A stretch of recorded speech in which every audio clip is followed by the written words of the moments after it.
ஸ்ரீமதி ராமானுஜாய நமக. போன பகுதியில் ராமானுஜர் எப்படி ஆளவந்தாரை தேடி ஓடோடி வந்தார்னு பார்த்தோம். ஆனால் அவர் வருவதற்குள் ஆளவந்தார் திருநாடு அலங்கரித்து விட்டார் இல்லையா? இப்போ ராமானுஜரோட மனசில் அத்தனை குமுறலும் வேதனையும் இருந்தது. அப்போது ஆளவந்தாரை இவர் பார்த்து கொண்டே இருக்கிறச்ச ஆளவந்தாரோட விரல்கள் 3 மட்டும் மடங்கி இருந்ததாம்.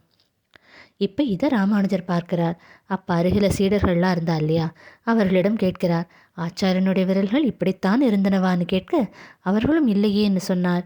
அப்போ ராமானுஜர் கேட்கிறார், அப்போ நம்ம ஆச்சாரியனோட மனசில் ஏதோ நிறைவேறாத ஆசை இருந்திருக்கிறது, அது தமக்கு தெரியுமான்னு கேட்க அப்போ அவர்கள் சொல்கிறார்களாம், ஆமாம், அவர் வேதவியாசரின் பிரம்மசூத்திரத்திற்கு பாஷ்யம், அதாவது உரை எழுத வேணும்னு எண்ணம் கொண்டிருந்தார்.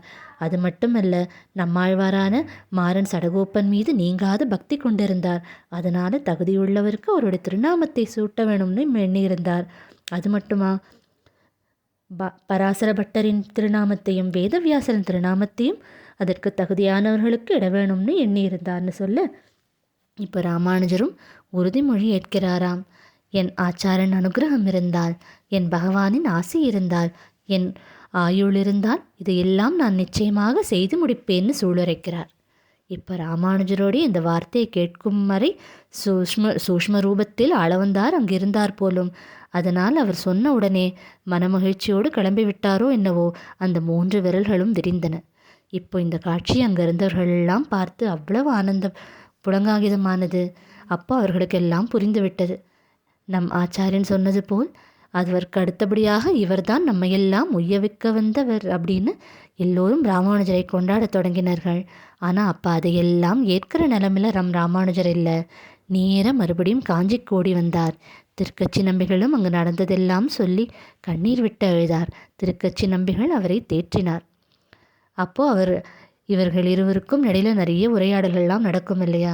அப்போ ஒரு வழியாக ராமானுஜருக்கு தோன்றியது, இனி திருக்கச்சி நம்பிகள் தான் தமக்கு குருவாக வர வேணும். அவர் எப்படி குருவாக ஆக்குவது? அவரோ கேட்டால் வரதனே உனக்கு உரிய குருவை அளிப்பான்னு சொல்கிறார். அதனால் யோசித்தாராம், அவர் உண்ட அமுதை அதன் மீதியே தாமுண்டார், தானாகவே திருக்கச்சி நம்பிகளுக்கு தமக்கு குருவாகி விடுவார்னு எண்ணினார். அதனால ரொம்ப வற்புறுத்தி திருக்கச்சி நம்பிகளை தன் இல்லத்திற்கு அமுதுண்ண அழைக்கிறார். இப்போ தஞ்சமாளான தமது மனைவியான தஞ்சமாளிடம் போய் சொல்கிறாராம் ராமானுஜர், இதை மாதிரி திருக்கச்சி நம்பிகள் வருகிறார், அதனால் மிகவும் அற்புதமாகவும் பக்குவமாகவும் அமுது படைத்து வைக்க வேணும்னு சொல்ல இப்போ தஞ்சமாளுக்கு உண்மையில் விருப்பம் இல்லை. ஆனால் தன் கணவருக்காக ஒப்புக்கொள்கிறார். பாகவதன் என்பவன் பிறப்பால் அல்ல, எப்பொழுதுமே தனது பக்தியாலேயே ஒருவன் பாகவதனாகிறான்.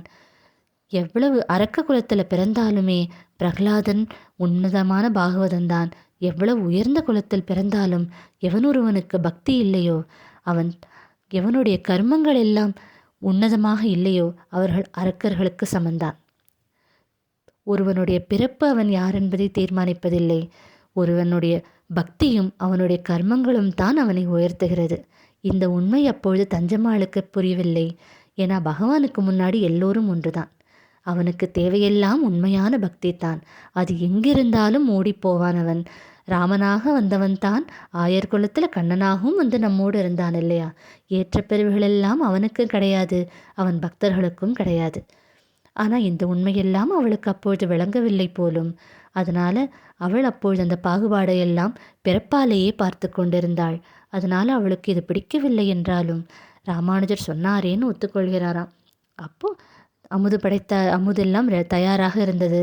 இப்போ அழைத்து கொண்டு வரணும் இல்லையா திருக்கச்சி நம்பிகளை? அதற்காக ராமானுஜர் அவர் மடத்திற்கு போகிறார். ஆனால் வரதன் மூலமாக இப்போ எப்படியும் திருக்கச்சி நம்பிகளுக்கு இவருடைய உண்மை மனம் என்னன்னு தெரியும். அதனால் அவர் அந்த பக்கம் போச்ச, இவர் கிடுகிடுன்னு ராமானுஜர் இல்லத்திற்கு வந்தார். தென்னையிலேயே அமர்ந்தாராம். தஞ்சம்மாளுக்கு ஒரு வழியாக சந்தோஷமாகினது. அங்கே இலையை போட்டாள், அமுது பரிமாறினாள். ராமானுஜர் வரும் வரை நான் காத்திருக்க முடியாதுன்னு சொல்லி தந்த இலையையும் தூக்கி போட்டு விட்டு அங்கிருந்து கிளம்பி விட்டார் திருக்கச்சி நம்பிகள். தஞ்சம்மாளும் அந்த இடத்தையெல்லாம் மீண்டும் சுத்தம் செய்துவிட்டு தன் கணவருக்காக புதுத்தளிகையும் செய்து தயாராக இருந்தாள். இப்போ ராமானுஜர் இல்லம் வந்தவுடனே இப்போ தஞ்சம்மாள் மூலமாக இதெல்லாம் தெரிகிறது அவருக்கு ஒரே கோபம். திருக்கச்சி நம்பிகள் மாதிரி ஒரு பாகவதருக்கு இப்படி செய்யலாமான்னு அவருக்கு ஒரே கோபம். பாகவதனுக்கு அபச்சாரம் இழைத்தால் அது பகவானுக்கு இழைத்த அபச்சாரத்தை விட இன்னும் பெரிய அபச்சாரம் இல்லையா? அதனால் பகவான் எதை வேணுமானாலும் பொறுத்து கொள்வான். தன் பாகவத அபச்சாரத்தை பொறுக்க மாட்டான் இல்லையா? இது எல்லாம் அவளுக்கு புரியவில்லை. ஒரு வழியாக ராமானுஜருக்கு அவளுடைய முதல் குற்றம் என்பதால் அவளை மன்னித்துவிட்டு நேரே திருக்கச்சி நம்பிகளை நோக்கி ஓடுகிறார். இப்போ திருக்கச்சி நம்பிகள் ராமானுஜரை எப்படி தேற்றுவார்? இனி நடக்கப் போவது என்ன?